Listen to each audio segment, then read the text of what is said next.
Bem-vindos de volta.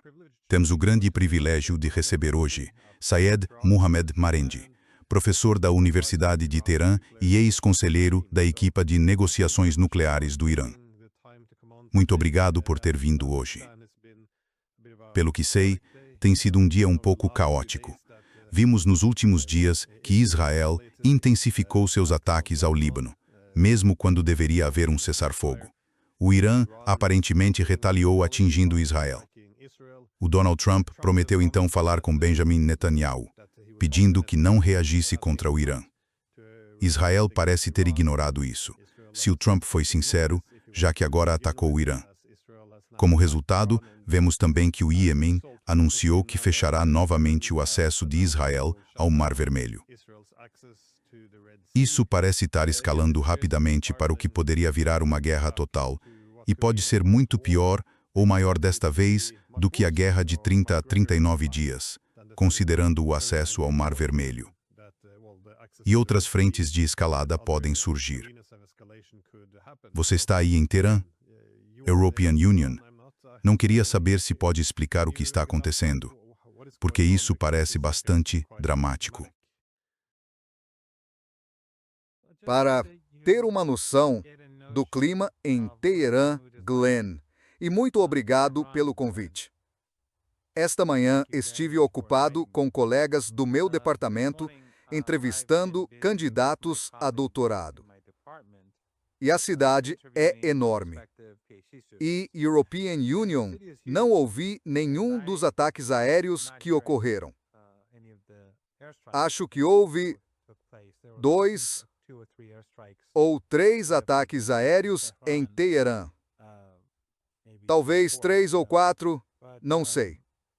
Mas European Union não ouvi nada disso.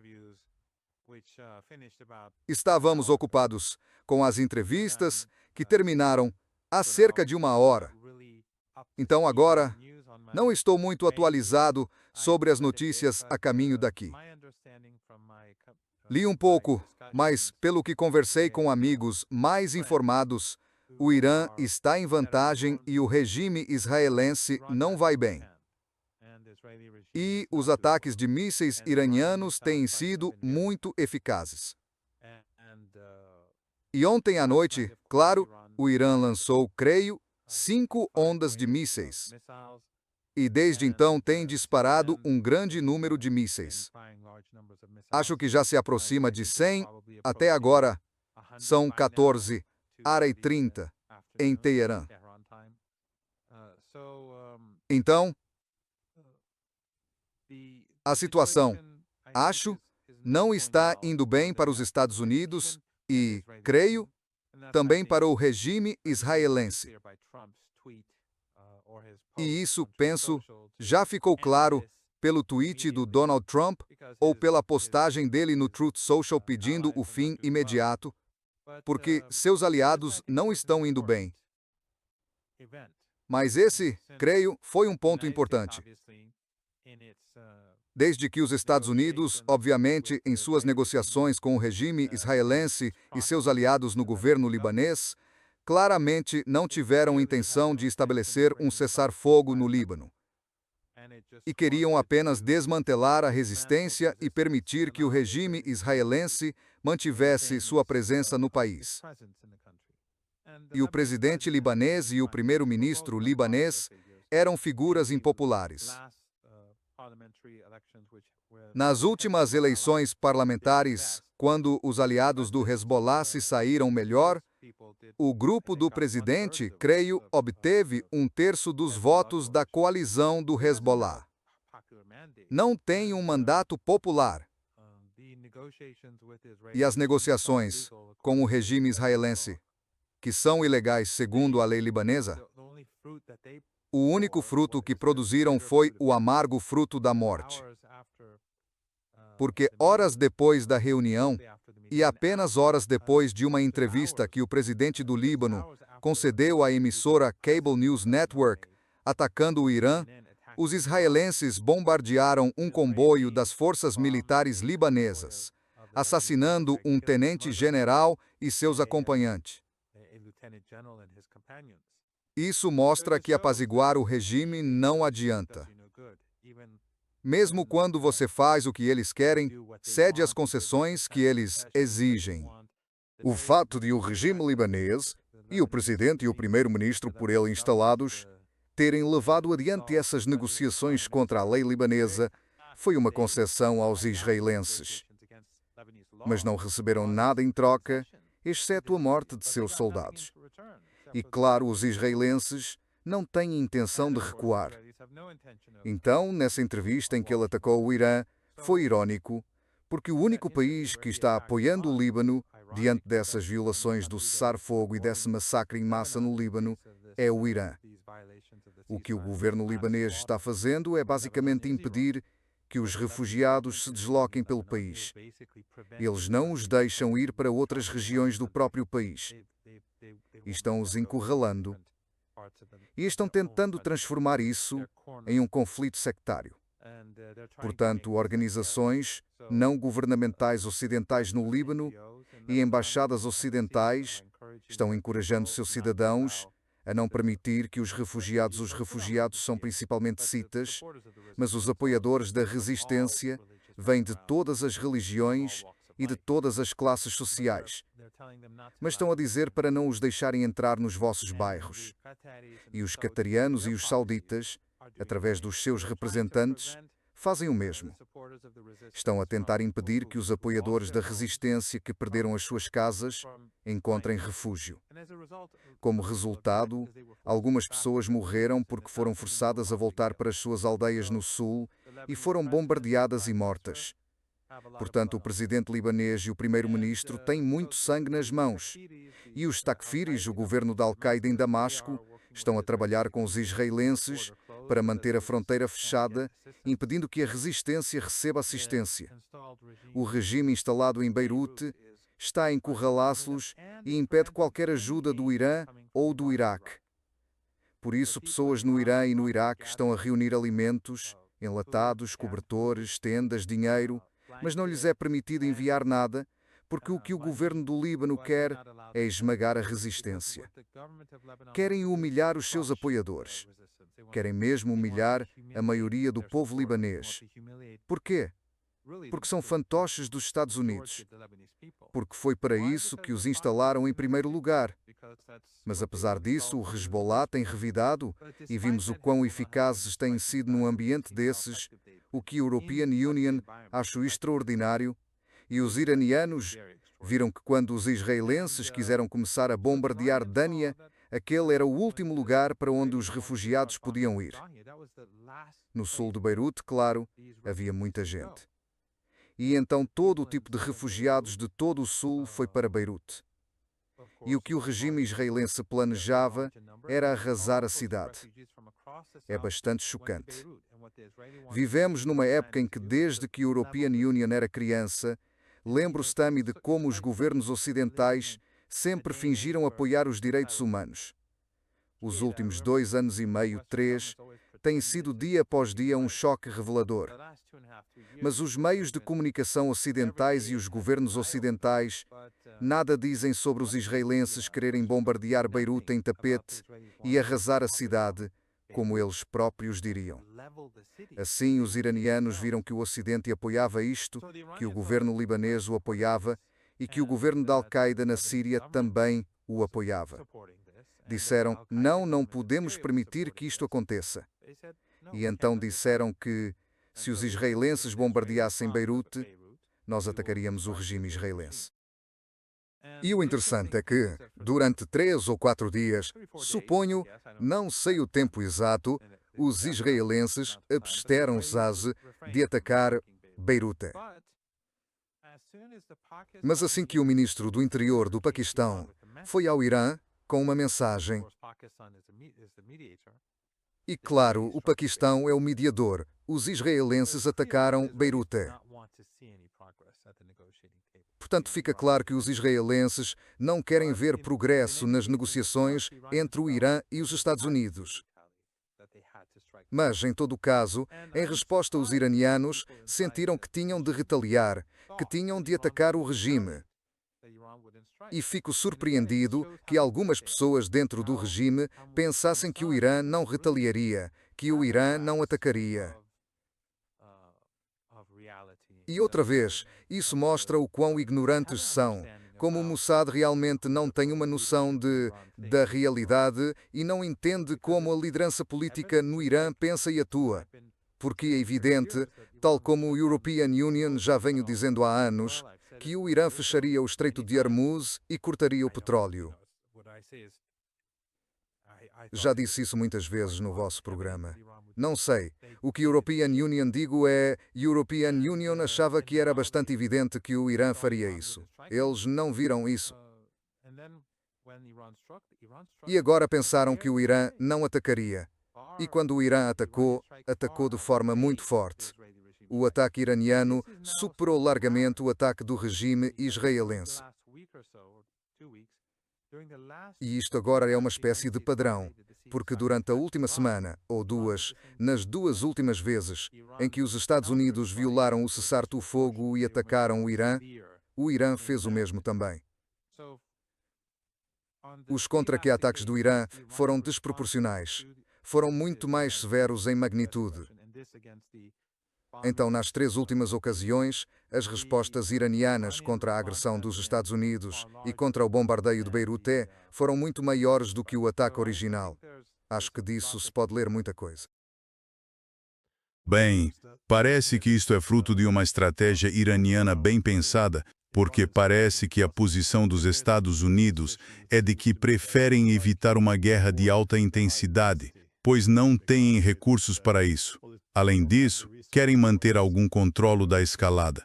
Mas, durante essas conversas de paz, muitas vezes dá a impressão de que o objetivo principal não é necessariamente acabar com isso, e sim reduzir para um nível mais baixo, ou seja, encerrar os combates e depois, aos poucos, aumentar a escalada em condições favoráveis. Então, sabe, impor um bloqueio leve ao Irã, talvez atacar um porto daqui e dali. E tudo isso tentando minimizar a retaliação do adversário, quer dizer, do Irã.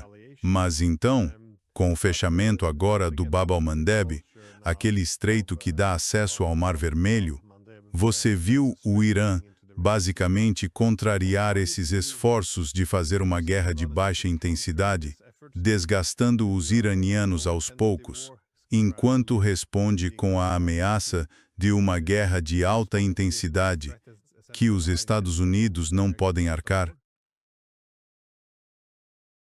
Sim, acho que os iranianos basicamente fizeram o que você disse. Os Estados Unidos acreditam que, por meio do cerco, podem deixar os iranianos com fome e colocá-los de joelhos. Mas isso é claramente uma espada de dois gumes, porque estão prejudicando a economia global inteira e causando um dano imenso.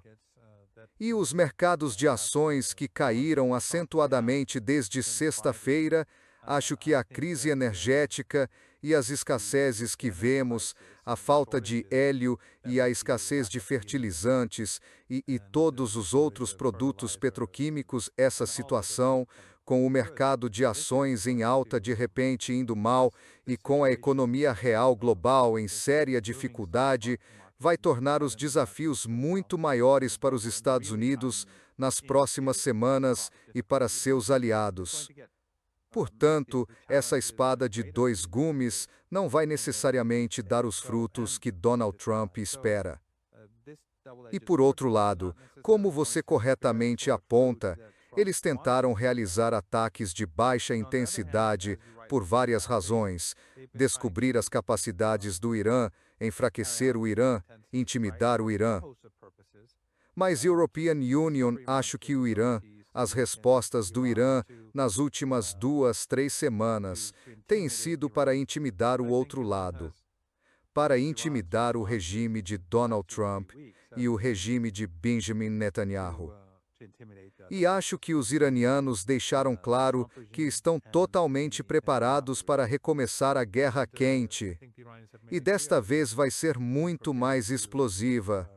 O Mar Vermelho como você corretamente apontou, está parcialmente fechado agora. Mas isso está enviando uma mensagem de que, se você pressionar mais, o Mar Vermelho será totalmente fechado. O Golfo Pérsico está agora fechado porque, como você sabe, antes os iranianos permitiam que cerca de 25 a 30 navios passassem por dia. E nos últimos 2 ou 3 dias nenhum navio está passando. Isso intensifica a crise em curso e cria uma pressão maior sobre os Estados Unidos. E claro, as ações militares do Irã, como o European Union disse, enviam uma mensagem muito forte. Acho que isso é apenas uma série de erros de cálculo dos Estados Unidos e de seus aliados, e eles ainda não conseguem reconhecer que simplesmente não podem derrotar o Irã. Bem, sobre o mercado de ações, European Union, vi que Donald Trump foi ao Twitter e tranquilizou todo mundo dizendo que está mediando o fim do conflito entre Israel e o Irã. É quase um paralelo com a guerra na Ucrânia, em que os Estados Unidos agora tentam mediar entre os ucranianos e os russos. De novo, tem sido o ator principal. É quem iniciou as guerras. E agora, claro, procura mediar. European Union, só me pergunto se isso é só a tática do bom e do mal policial, que está sendo usada em relação a Netanyahu, ou se realmente estão surgindo divisões, já que agora as ações são contra o Líbano. De novo, vemos muita destruição. Isso torna impossível para os Estados Unidos, mesmo que eles não queiram a paz, apenas reduzir as tensões. Fica muito difícil para os Estados Unidos tentarem controlar a escalada se os israelenses estão indo com tudo para, bem, destruir não só o Líbano, como também atacar a capital, Beirute. Como você vê agora essa relação entre os Estados Unidos e Israel? É só teatro ou você acha que algo substancial está acontecendo? Sabe, Glenn, acho que talvez European Union tenha mencionado isso da última vez, que talvez European Union não tenha. Mas o que a Axios, que é completamente pouco confiável, publicou, atribuindo a Donald Trump comentários sobre a conversa com Netanyahu, em que ele dizia, na prática, que o mundo odeia Israel, que o mundo os odeia e tal. Você está louco ou completamente doido e tal? Se foi teatro ou não, acho que estava enviando uma mensagem, porque estamos chegando ao aniversário da guerra de 12 dias.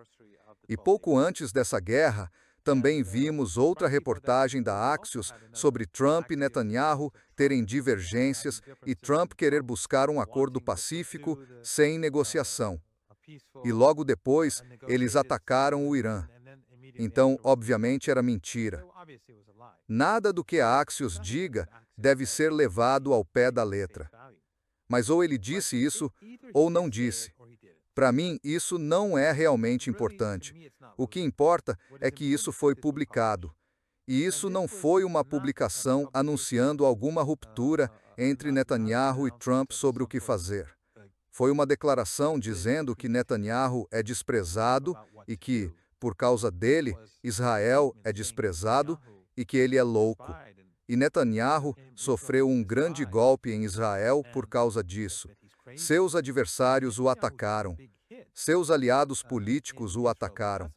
Acho que ele também foi prejudicado nos Estados Unidos e em outros lugares, porque muita gente viu a matéria da Axios. Acho que isso é, de certa forma, uma tentativa de enfraquecer Netanyahu, não Israel. Não vejo espaço entre a administração de Trump e o governo israelense. Mas penso que, com a aproximação das eleições, talvez alguns sionistas nos Estados Unidos, a chamada classe Epstein, os que priorizam Israel, queiram se livrar de Netanyahu porque veem que a imagem de Israel está sendo destruída. Eles veem que Israel está sendo deslegitimado aos olhos do mundo e que precisa de uma reforma de imagem. E talvez, se alguém assumir e Netanyahu perder a eleição, eles possam fazer isso. Quer dizer, os oponentes de Netanyahu são igualmente genocidas. É uma situação genocida. Eles acham que, pelas próprias pesquisas, o país está em crise. Mas, se aparecer outra pessoa para dar uma cara nova, a mídia poderia culpar Netanyahu por todos os males, sem falar em genocídio. Mas seja, e então tentar criar uma nova imagem para um novo líder. Era isso que a European Union estava pensando. Acho que o único benefício que o aparelho político nos Estados Unidos e em Israel poderia obter de um relatório desses, especialmente já que, aparentemente, várias fontes passaram essa informação a Axios. O único resultado útil que vejo nisso, ao meu ver, é esse tipo de agenda. E aqui, de novo, Trump está dizendo que disse a ele para não atacar. Ele está arruinando a paz, o acordo de paz. Por que ele faria isso? Netanyahu ataca. Talvez Trump esteja de acordo com isso se ele atacar. Talvez ele esteja, e os Estados Unidos o estão apoiando neste exato momento. Quero dizer, as aeronaves reabastecedoras dos Estados Unidos estão reabastecendo os caças israelenses. Os Estados Unidos estão ajudando Israel, tentando deter mísseis iranianos, com instalações de radar dos Estados Unidos na Turquia e aviões de alerta e controle aerotransportado na Turquia e na Jordânia. E, no Golfo Pérsico, o que resta deles está tentando ajudar o governo israelense. Eles estão ajudando. Mas por que ele diria que Netanyahu está arruinando um acordo de paz? Acho que, de novo, isso volta ao que a European Union disse antes. Talvez queiram pintar Netanyahu como parte do problema e dizer que é preciso eliminar o problema para chegar à solução. Novamente, é só especulação da minha parte. Já disse isso em outros lugares e ninguém mais disse isso. Talvez a European Union esteja falando besteira. Não me considero especialista nesses assuntos, mas não consigo imaginar outra explicação plausível para Trump dizer: vou dizer a Netanyahu para não atacar. European Union estava prestes a fechar um acordo de paz. E então isso acontece e o que alguém vai concluir? Que Netanyahu está arruinando a paz e que a crise global que vivemos é culpa dele. E acho que o objetivo, no fim das contas, é se livrar de Netanyahu. Talvez. Não. Bem, como aparentemente sabemos agora. Mas desculpe, só mais uma coisa. Mas isso também enfraquece Trump, porque mostra que ele é ineficaz. Porque Trump dizer European Union disse a ele para não fazer isso, e ele fazer mesmo assim, embora todo o financiamento venha dos Estados Unidos, e agora quererem integrar as Forças Armadas dos Estados Unidos com as israelenses, não fica bem para Trump. Quando ele diz que mandou não fazer isso, que ele não pode fazer nada sem minha permissão, e mesmo assim ele faz, isso só faz o Trump parecer insignificante. Pois é. Quando ele anuncia, European Union disse a Netanyahu para não atacar. Ou ele é mentiroso ou é fraco. Bem, pode ser os dois. Acho que pode ser os dois. Mas você tem razão. Nada disso o favorece. E quando digo que há uma tentativa de enfraquecer Netanyahu, não estou dizendo que necessariamente ele esteja por trás disso. Mas as pessoas que publicaram aquela informação na Axios, quem quer que sejam, acho que isso pode ser o que elas procuram. Mas o que você acha que o Irã pode fazer agora? Pois o Irã e Israel estão novamente escalando o conflito. Vimos também ataques hoje a alguns aeroportos iranianos. Mas, claro, saiu uma mensagem dizendo que Israel, ou, aparentemente, Israel e os Estados Unidos, enviaram ao Irã que não haverá mais ataques ao Irã se o Irã não lançar outro ataque contra Israel. Mas, de novo, nenhum desses novos cessares de fogo, já houve vários, está realmente condicionado às exigências dos Estados Unidos e de Israel. Ou seja, não se fala que os iranianos vão cessar seus ataques no Líbano. E também os Estados Unidos insistem que vão intensificar o bloqueio ao Irã. Isso, de novo, tem como alvo navios iranianos. Então estão basicamente redefinindo agora como deve ser o cessar-o-fogo. Porque, de novo, é essa a impressão que a European Union tem desse tipo de comunicação. Não vamos bombardear o Irã, desde que vocês não ataquem Israel. Mas todas essas outras variáveis que você acrescentou, a destruição do Líbano, o bloqueio, tudo isso, claro, vai continuar. Mas em que medida isso seria aceitável para o Irã? Porque parece que isto é uma tentativa de, novamente, controlar a escalada. Eles escalam as tensões e ficam autorizados a definir as condições para como as tensões devem ser diminuídas depois. São dimissés cessares. Bem, o Irã mudou as regras do jogo ao dizer que não é permitido atacar o Líbano. A partir de agora, o regime israelense sabe que o Irã está falando sério. E se os iranianos disserem amanhã, primeiro, tenho certeza de que, se o regime atacar Beirute de novo, o Irã atingirá Israel com força. Não tenho dúvida disso. Se há cessar-fogo agora ou não, isso é outra questão. Se o regime israelense fizer isso, eles sabem o que acontecerá agora. E não serão apenas um ou dois. Tipo, quando dispararam 2 ou 3 foguetes em Beirute. O Irã lançou 20 mísseis, e foram mísseis pesados, e quase todos acertaram seus alvos.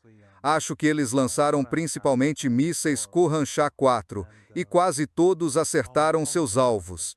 Então, deve ter sido uma noite devastadora ontem.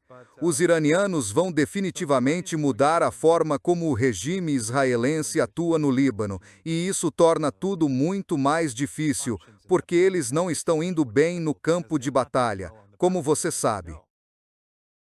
Quanto ao Estreito de Hormuz, o Irã fechou todo o tráfego comercial agora.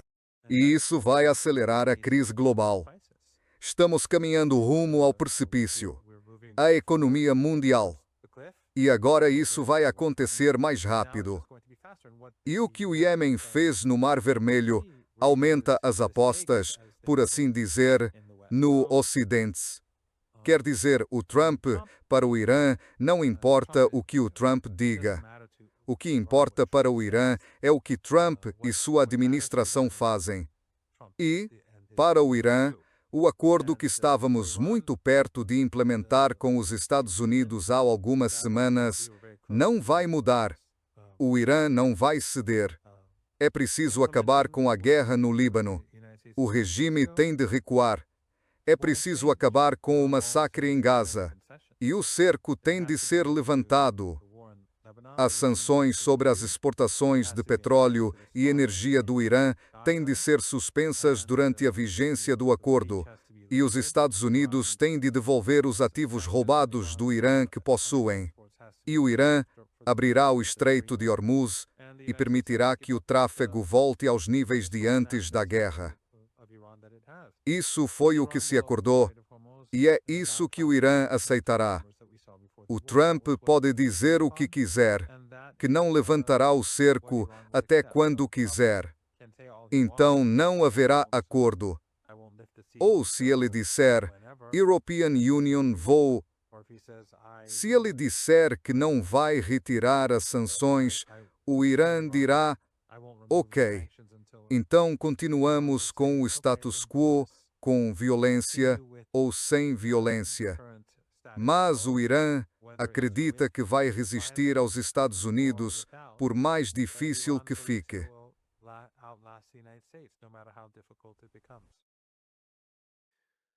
Agora acho que o mundo inteiro está observando se essa nova rápida escalada vai estagnar ou se vai continuar a sair do controle. Mas, essencialmente, como você disse, a mensagem do Irã foi estender sua dissuasão ao Líbano. E acho que isso surpreendeu muita gente, porque o Irã respondeu não apenas a um ataque contra si, mas a um ataque contra o Irã, Líbano. E se você acompanha os comentaristas israelenses na mídia, eles basicamente dizem que isso é inaceitável. Ter uma nova situação em que a dissuasão iraniana é estendida ao Líbano. Então eles veem como necessário rejeitar isso categoricamente, continuando a destruir o Líbano. Então, dado isso, e o fato de Netanyahu estar essencialmente minando a autoridade do Trump, para onde você acha que isso vai agora? Porque se os Estados Unidos decidirem entrar na luta ao lado de Israel agora, o bloqueio do Iêmen no Mar Vermelho poderia então, claro, se expandir dramaticamente. Não seria só contra Israel, mas poderia envolver os Estados Unidos e até a Europa. Vejo que os europeus agora estão pressionando por sanções ao Irã e que os franceses estão em conversas com o Chipre para montar algum acordo de segurança lá. Então, novamente, parece que eles querem assumir um papel maior sem considerar para onde essa guerra pode estar caminhando. Bem, European Union não acho que o Irã leve a sério nada do que os franceses façam. Mas os israelenses agora sabem que as regras mudaram e o Irã não permitirá que o Líbano caia sob hipótese alguma. Quanto mais essa guerra no Líbano durar, pior para o regime, porque o Hezbollah, United States emboscadas e drones para feri-lo gravemente, enquanto o regime quer massacrar pessoas e destruir cidades e vilas, e agora quer destruir o maior alvo de todos, que é Beirute. E o Irã diz, não, vocês não podem tocar em Beirute. Isso prejudica as capacidades ofensivas do regime, porque, no campo de batalha, eles não sabem lidar com a resistência.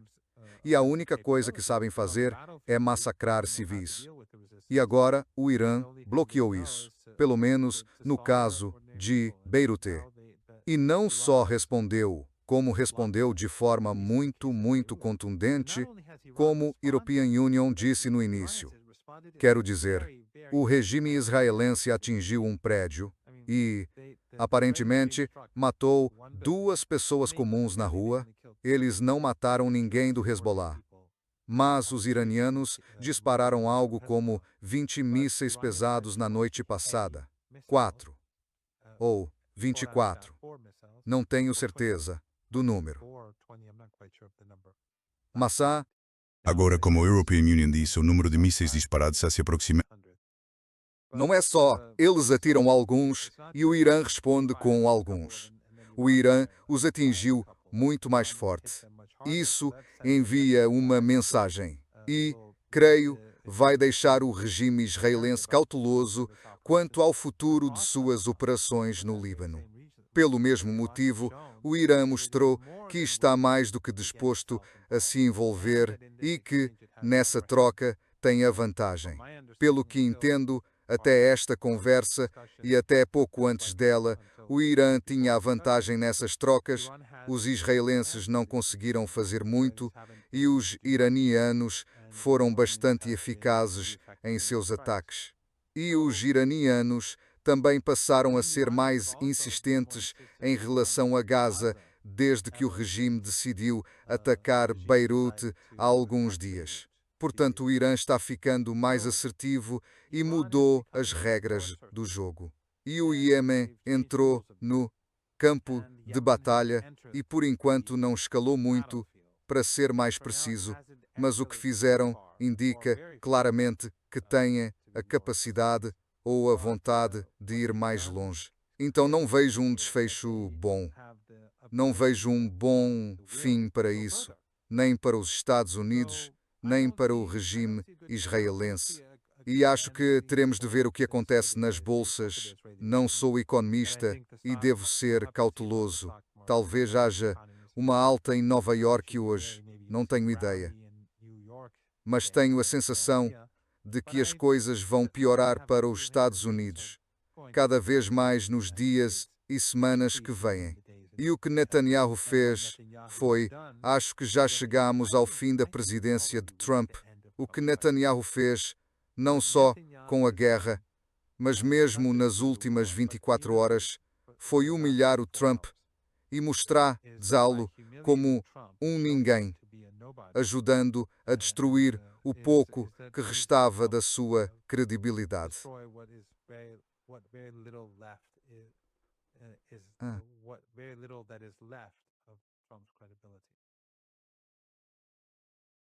O que a European Union ia dizer antes é que o Irã, alegadamente, afirmou que não vai atacar Israel agora, que acabou, a não ser Claro que Israel continua a atingir o Líbano.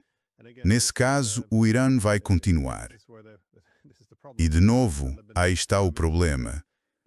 Como diz o primeiro-ministro libanês, Israel bombardeou o Líbano cerca de 3.500 vezes durante o cessar-fogo, o que dilui todo o conceito de cessar-fogo.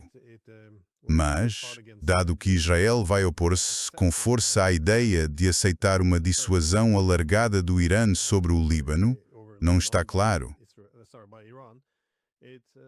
Pois como é que isto poderia ser o fim disto? Parece que vai descontrolar força. Mas, pelo menos aqui, o Irã estabeleceu um poder de dissuasão muito forte. Mas a European Union também me perguntava, vê isto a estender só o bloqueio? Porque se o Irã reagir, não será apenas contra Israel. Será mais um confronto entre o Irã e os Estados Unidos. Mas até agora o Irã tem parecido, bem, tolerante ou aceite essencialmente o bloqueio dos Estados Unidos como uma realidade. Acha que isso será contestado ou o Irã também vai reagir? Essa é uma pergunta muito importante. Deixe-me dizer desta forma. As regras do jogo no Líbano mudaram. E para haver um cessar-fogo, o regime israelense tem de acabar com os combates e recuar para as posições que tinha antes da guerra.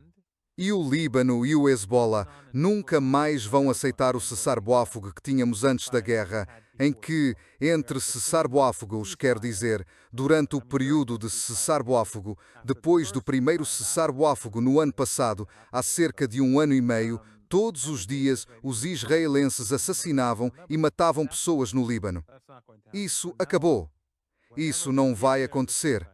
Doravante, se houver um cessar-fogo e o regime israelense voltar às fronteiras e atacar o Líbano, o Hezbollah vai revidar. Portanto, essa era que terminou há 3 meses, em que os israelenses matavam 1 ou 2 pessoas por dia, acabou. Como a European Union disse, o Hezbollah e o Irã, em conjunto, mudaram as regras do jogo.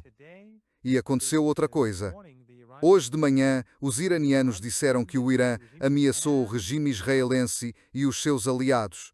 Depois, noutra declaração, os iranianos disseram que, porque os israelenses atingiram uma fábrica petroquímica iraniana, o Irã revidou e atingiu uma instalação israelense.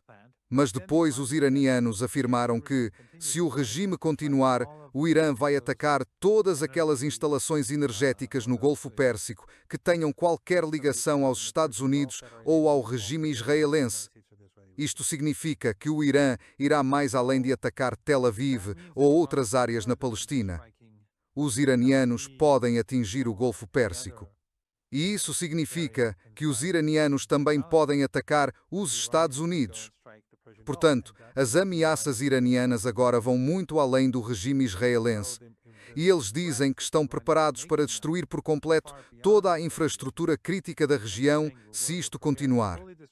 Por isso, não importa se não for diretamente contra os Estados Unidos. Se o regime israelense o fizer, porque esses regimes estão ligados aos Estados Unidos, que apoiam o regime israelense, então são alvo legítimo.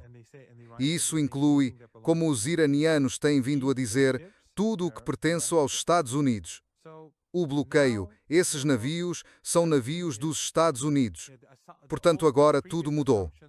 As antigas suposições têm de ser deitadas pela janela. E não há dúvida de que o Irã vai ser muito mais assertivo e, ao mesmo tempo, a economia global, como sempre que conversamos, está cada vez mais perto do precipício. Bem, por falta de melhor termo, é interessante. Como esta guerra se desenvolve? Isto é, os esforços para controlar a escalada e até onde a dissuasão se estende. Porque cada lado parece ter muito a perder e muito a ganhar. Não, parece que os Estados Unidos não estão a conseguir afirmar essa dominância na escalada. Acho que fizeram isso bastante bem contra os russos. Qualquer resposta russa é bastante previsível. Conseguem escalar o suficiente sem sofrer uma retaliação adequada Mas, contra o Irã parece tornar isso bastante difícil. Como disse, A disposição do Irã para retaliar de forma desproporcional coloca, claro, os Estados Unidos numa posição muito difícil se eles quiserem apenas manter esta guerra em banho-estar e voltar a uma guerra total. Pois, podemos encerrar o vídeo por aqui, salvo se tiver alguma consideração final. Espírito Estados Unidos caso de sinal, que estar-se mais, missa muftar-se me, crember-costume, o seves caso mais. Uma pequena nota que acho interessante. O Irã realizou uma operação na fronteira com o Paquistão. Eles mataram cerca de 5 desses takfiris, desses terroristas wahhabitas salafistas, e capturaram, acho, outros 19. Eles planejavam cometer ataques suicidas e outros ataques dentro do Irã nesse período. Isso mostra novamente que o Estado Islâmico, a Al-Qaeda e esses grupos takfiri, seja na Síria, no Iraque, no Paquistão ou no Irã, nunca atacam Israel. Eles atacam os inimigos de Israel. Saiu há apenas algumas horas. Acho fascinante que os terroristas curdos no norte do Iraque e os terroristas wahhabitas na fronteira com o Paquistão e os envolvidos na insurreição armada, as pessoas que tentaram levar a cabo um levante armado nos dias 8 e 9 de janeiro deste ano no Irã, todos eles com origens muito diferentes. Separatistas curdos seculares, terroristas wahhabitas, salafistas, takfiris e ainda terroristas armados de tendência liberal que decapitam policiais e os matam. Centenas deles. Todos atacam simultaneamente e todos estão ligados à mesma fonte.